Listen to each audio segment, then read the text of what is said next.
Morning. So, here we are, day 2. Not really a day. I don't know how many hours I had in it yesterday, not many. It's going pretty good, actually. Got my Stormy Chromer, no, my Filson. My bad. My Filson wool cap on today. It's a little chilly. Just getting things warmed up in the shop here. I leave the heater set real low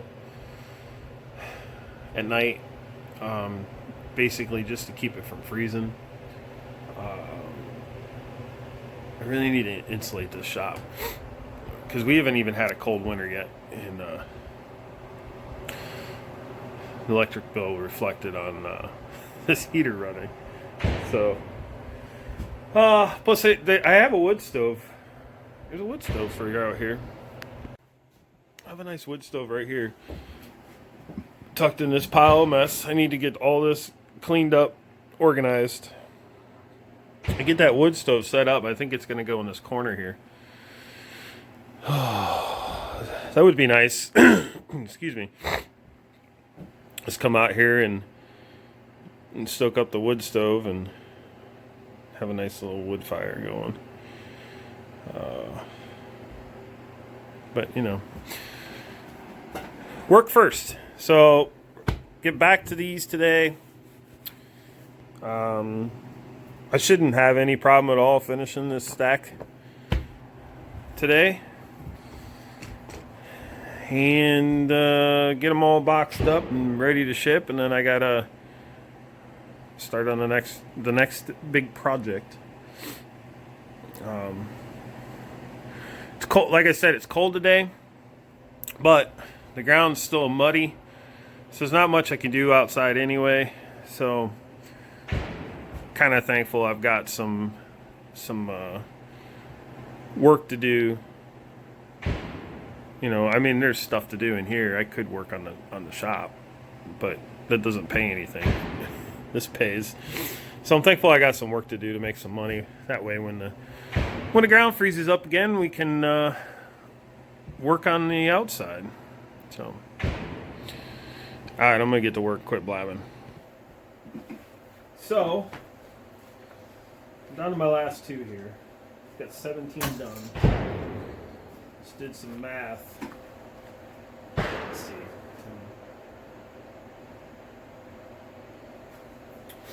I got about 3.5 hours in this sewing, which is way too long. There's been some issues with the machine. It really does not like this thin leather. I don't know if it's the thread or if it's just the leather's too thin. So I've had to spend some time just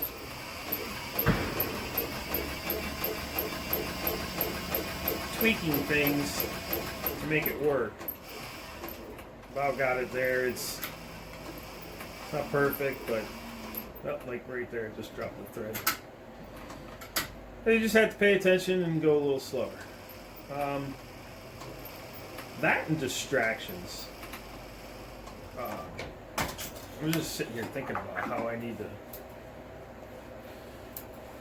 when I'm not working, maybe I should put the phone on silence or something. I have a bad habit.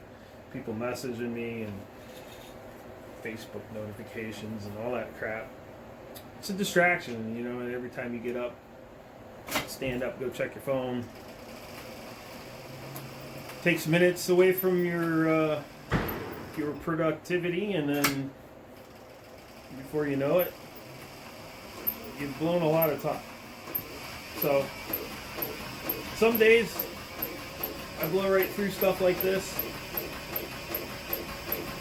Other days, not so much. Honestly, I felt like I could have probably sewed these in about 2 hours, all 19 of them, but it is what it is. We just keep going, keep on pressing forward.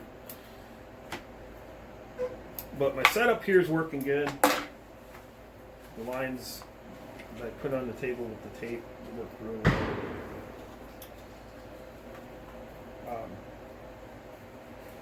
been some comments about leatherwork in general, and I've seen them before, and I see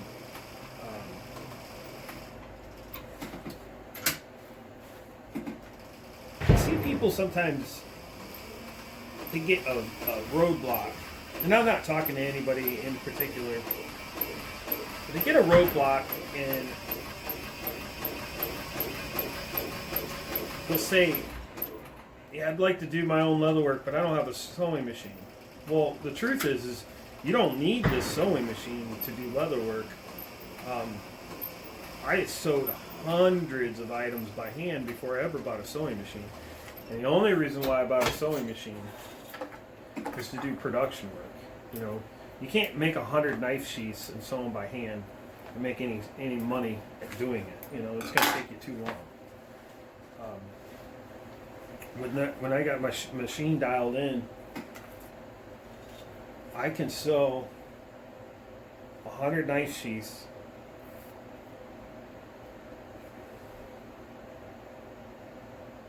in about an hour and a half. No joke. To do that by hand, I don't even know how long it would take. It would just be an astronomical amount of time. But with the machine, I can do it in about an hour and a half. It takes approximately a minute per sheet. So that's why I bought this machine, because I knew I wanted to go production work and make multiple items at once. I had no idea what I was going to make. I didn't have any direction other than I made the decision that I wanted to go after this, and I knew in order to make money doing it, I would have to do high volume production, and the only way to do that is with a sewing machine. You can sew by hand way nicer than this machine will do. That's for sure. This machine, it does a good job, but it's nowhere near as nice as what you can do by hand. So don't let those roadblocks get in your way. You can sew a lot by hand before you ever have to buy one of these. But these are an expensive investment. They're no joke. It was a hard pill to swallow to buy this machine. It was a big leap, and it could have failed, but it didn't. I'm thankful for that. I had somebody comment. They wanted me to show some of my basic leather tools. I'm going to do that. I don't have a lot of tools to do this. You don't really need a lot of tools. I made a decision a while back to not buy stuff I didn't need and whittle down my tools to what I use. I got rid of a lot of stuff I didn't use. And there's some stuff that you need depending on what you're making. Some specialty tools, but not a lot. So I'm going to do a video on my actual tool set, and I'll kind of go over what I think is minimum to do leather work. I mean, and do nice leather work and do a lot of it. But your biggest investment in leather work is going to be the leather itself. Leather is not cheap. That's why the product's so expensive. You get the materials are a big expense when it comes to a piece of leather work. So that's where you're going to spend the most of the money. There are ways around that. Ways you can save. For a long time, I used to go on eBay and buy panels of leather. And when I say panels, it'd be like 8-9 ounce veg tan leather that was 12 inches by 24 inches. So it would be cheaper than buying a hide. And you could get a couple projects out of that piece of leather. That's a real good way to go. Real good way to get started. Another thing is I found years ago. I found a bundle of scrap leather, and I was able to make several projects out of that bundle of scrap leather. It was maybe $30. I don't know. It was cheap. So, once you get some practice with leatherwork, and then you want to move up, then you spend the money on some quality leather and some bigger pieces of leather. Because if you're just an average person doing a couple projects, you don't need a whole side of leather. I mean, that's 23 to 25 square feet of leather. That's a lot of leather. I can get out of the side. I can get about 45 knife sheaths out of the side. That's pretty good. Keep a person in busy for a while. So check your eBay auctions. Look for some reputable sellers and people with good feedback, and you'll be all right. You might buy a crappy piece of leather here or there, but you can still use it and still work with it. It's not the end of the world. I've never seen anything that was just absolute garbage.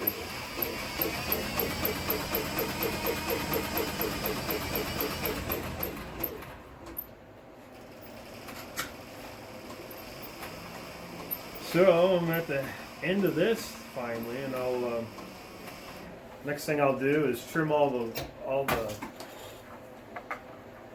thread off. I'll show you guys how I like to do that. I got a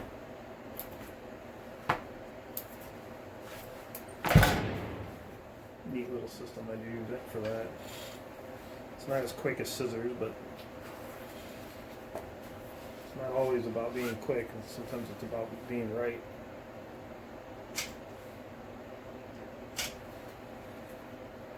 I do like the sound of the leather sewing machine.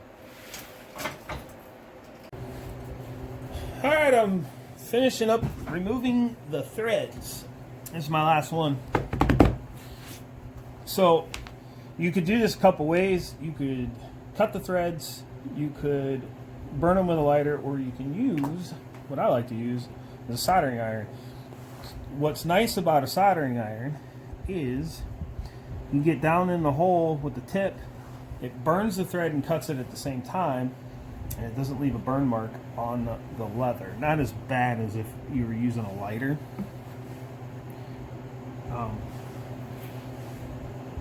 So it works pretty good. The thing with a saddle stitch is it really won't unravel. And I try to explain this to people. I've had a couple warranty issues.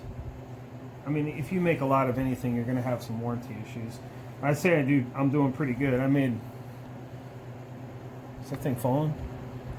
I made 1,000 sheaths last year and warranted 6. And 5 of them were all the same thing.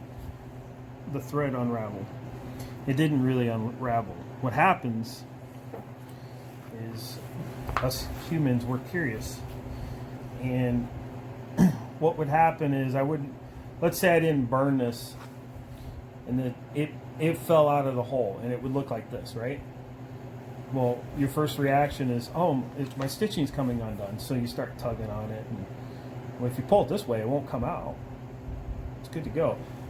But they always pull from the other side and they actually unravel the thread. And then they'll unravel 3 or 4 holes and they'll say, oh, my stitching came loose. It's not. No, it won't. It won't do that on its own. It's not possible. I'm sorry. I've taken apart my own stuff too many times to tell you this. If I got to take something apart, I'm cutting the threads. I can't just pull it out. You can't just pull on it and it pull out like a zipper. That's not how a saddle stitch works. Saddle stitch is designed to not unravel. If you get a loose thread, yeah, you might get one loose thread there, back out, but it's not gonna unravel all the way. Never will. So what do? I just warranty them, move on with my life. Life's too short to worry about it. So that's that. Now all I got to do is put the straps on these, and I'm done. So let's get some straps done.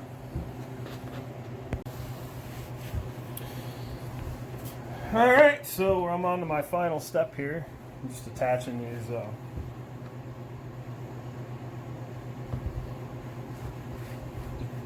ties. Oh boy. I spec'd this out for a traditional copper rivet and burr. So if you don't know what that is, you got two pieces to it. You get your rivet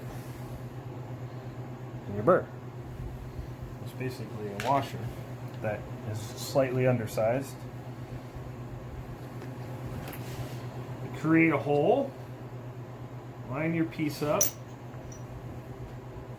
set your burr down on top of the rivet, and then using this tool, the hole in it, it presses the rivet into place, or the burr into place. Then you trim it slightly above the burr. Can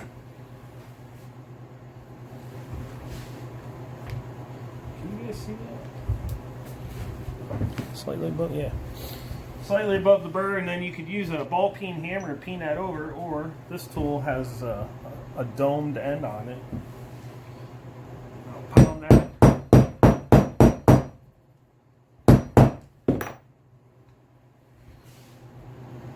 And it makes a nice dome rivet and keeps the burr in place. And those are probably the toughest fasteners on the planet. Usually if you got to remove that, you're destroying the project. So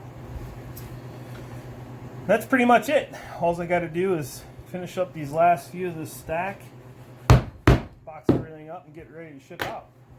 I'd say overall I'm pretty happy with the project. It's not the most money I've ever made, but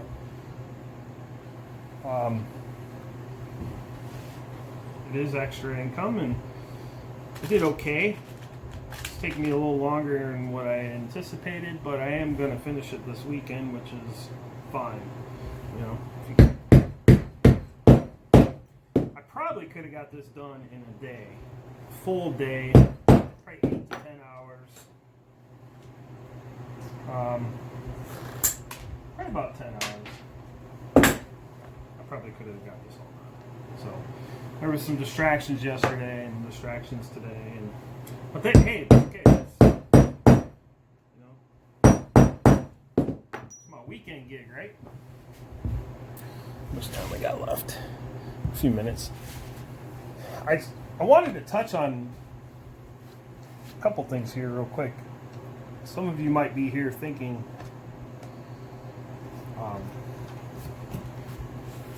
Killinger, you've been talking about homesteading here lately. What's this have to do with homesteading? You know, some of you might be here for the leather work, some of you might be here for the homesteading. Whatever brings you here. Hey, thanks for being here. But my thought process, and always really has been, there's a recurring thought that I've had most of my life, and that's self-sufficiency. Self-sufficient. So, to me, part of a homestead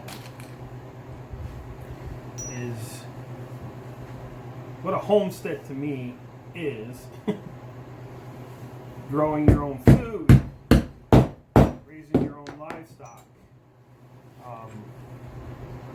heating your home with wood to be less dependent on the grid, the system, right? Possibly some solar panels, and just being more self-sufficient, not dependent on somebody bringing you something. And part of that is multiple streams of income.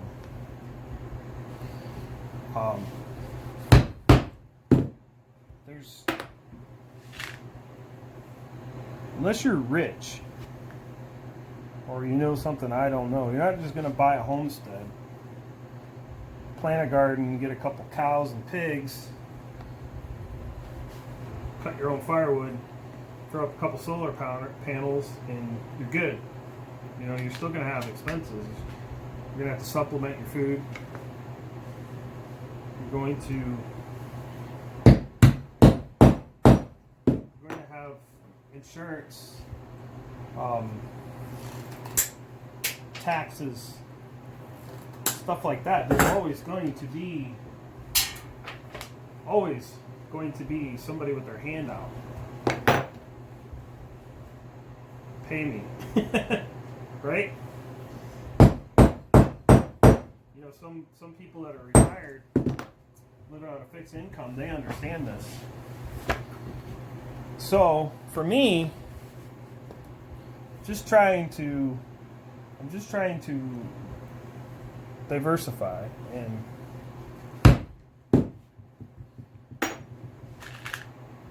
spend my time wisely, get as many sources of income as possible so that I can be more self-sufficient, less dependent.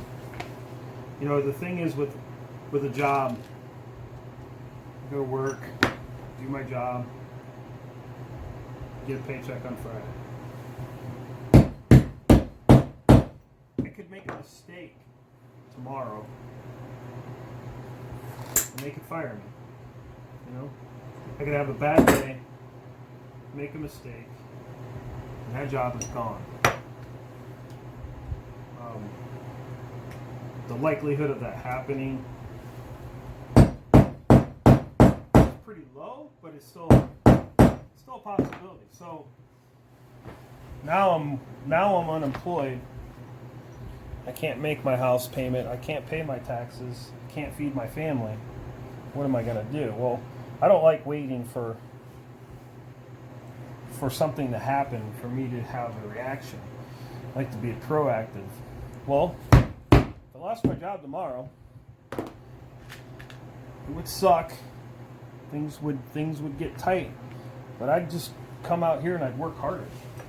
And I'd do what I know how to do. And if I couldn't make it go with this, then I'd advertise and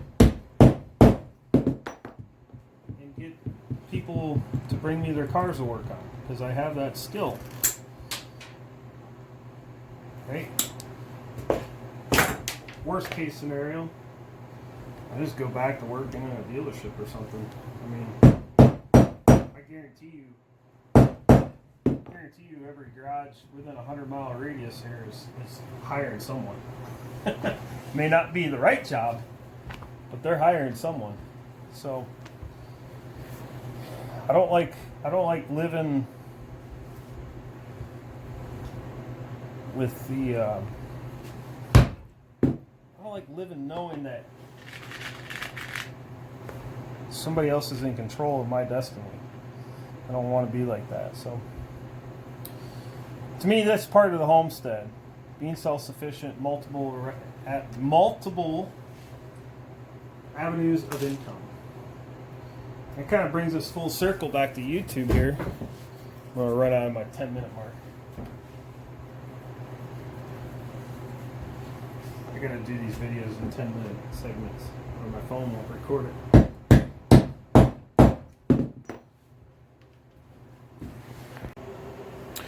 Alright, so what I was saying is that brings us back full circle to YouTube here. I've had a YouTube channel for a while, and some of you know that. You've been here for a while. I appreciate it. Appreciate you sticking with me. The thing is I've never put much time into it because I need the motivation, okay? If I'm going to do something, if I'm going to spend the time, I need rewarded for it. I know that sounds bad, but let me explain. The reward for me is the interaction. So if I'm putting a video up and it doesn't get any comments, likes, whatever, then my thought process is that was a waste of time. Nobody got anything from it. Nobody cares. when I put a video up and people comment and they contact me and they message me and they interact and they hit the thumbs up and stuff like that, then I know I'm at least getting interaction and I'm making a difference of whatever it may be. You know, at least somebody's paying attention. You know, that's my reward. Now, obviously, I'm not going to beat around the bush. There's an opportunity on YouTube to make money. I'm not here because I think I'm going to be the next YouTube star. And I would never, I'm not going to say would never, but well, probably not never. I would never put all my eggs in one basket and say I'm going to be a full-time YouTuber and that's just what I'm going to do. I don't think that's smart. I think YouTube is very lucrative, but I also think the money comes and goes. I think people get hot and cold. So it's not a steady income, and it certainly isn't one that you could count on for next 30 years. Things are going to change. People are going to change. So with that being said, I don't know where I was going with this, but that's another example of multiple avenues of income. You know, if I can grow this channel to where it's a lucrative income, then all the better. If I can help inspire, that's bigger than the money. So by people commenting and hitting the thumbs up and all that stuff that you're supposed to ask for, I appreciate it. I want you to know that it's what drives me, and it's what's going to keep me making videos. Because if I'm getting interaction, then I know it's successful. Just like, you know, Instagram. I worked hard on building my Instagram account, really hard on it last year. I was able to get it to 4,300 followers. 4,300 followers. I put a lot of work into getting 4,300 followers. That you know, you wouldn't think like, oh, you're just taking a picture and posting it. Big deal. Well, it is kind of a big deal because you spend time. Sometimes you don't have a picture for every day, so you got to spend time maybe setting up a picture for that day. And then you spend time researching what hashtags are trending and what people are looking at, all this crap, you know. Interacting, answering comments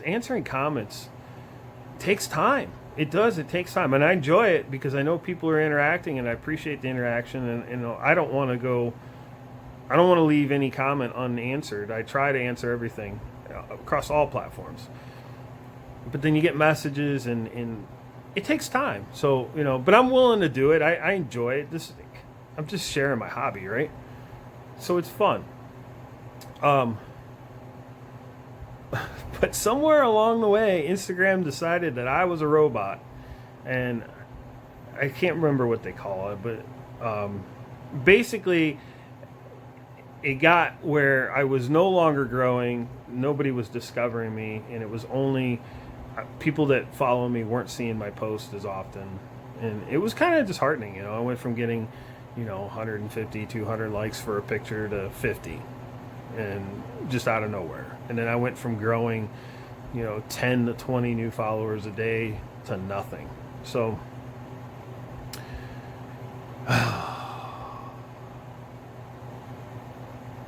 it's kind of heartbreaking. You know, you do all this work and you put your effort into this platform, and you know it's helping that platform. Obviously they want more followers and people on that platform because they're going to make money off of your post.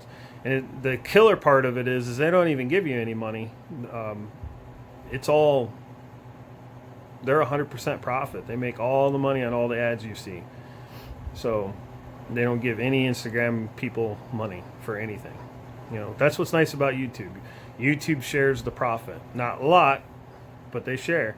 So I made the decision that my time and energy is better spent here. I think the communities are better. I'm a lot of you guys know that I follow the same people you guys do. I don't want to throw their names out, but you know who I'm talking about. I follow the same people that you do, and you know, some of the people I see in my comment sections are the same people I see in their comment sections. So sorry, I got distracted there from a notification. So the communities on YouTube are awesome. You know, you get interaction. I've made some really close friends over the years on YouTube. So that's what we're doing. That's why we're here. That's why I'm showing you what I do with this leather work and whatever else I'm going to do here. It's just one more piece of the puzzle. You know, all these little things come together to achieve the ultimate goal. Be a homesteader, be self-sufficient. I'd like to say someday maybe not go to a job anymore. I really don't. I mean, if I have to, I have to. You know, it's no big deal. I'll keep working. I'm capable. You know, I'm currently lucky enough to have a job that does offer a pension. You know, if I stay there long enough, I'll get that pension. But I don't want all my eggs in one basket on any one thing. You know, that's why I practice these skills with the leather craft and the axes and homesteading, and you know, I'm going to learn about gardening, and I'm going to learn about raising animals and livestock. I don't know to what depth that's going to amount to, because we don't have a lot of tillable land here. So if I start doing cows and stuff like that here, I got to buy hay. So I don't know if that makes sense or not. Who knows? We'll just have to see. But the opportunity's here now, you know, and that's what I'm thankful for, the opportunity. So, all right, guys, enough of me rambling. Appreciate you guys following along on this particular build. We'll see what we can get into next. Like I said, I got a couple more orders I got to get started on here ASAP. I'm going to finish this up today, get everything mailed off, get this video edited, uploaded, so you'll have it, I don't know, Monday morning, right? And then we'll see you in the next video. Thanks for watching.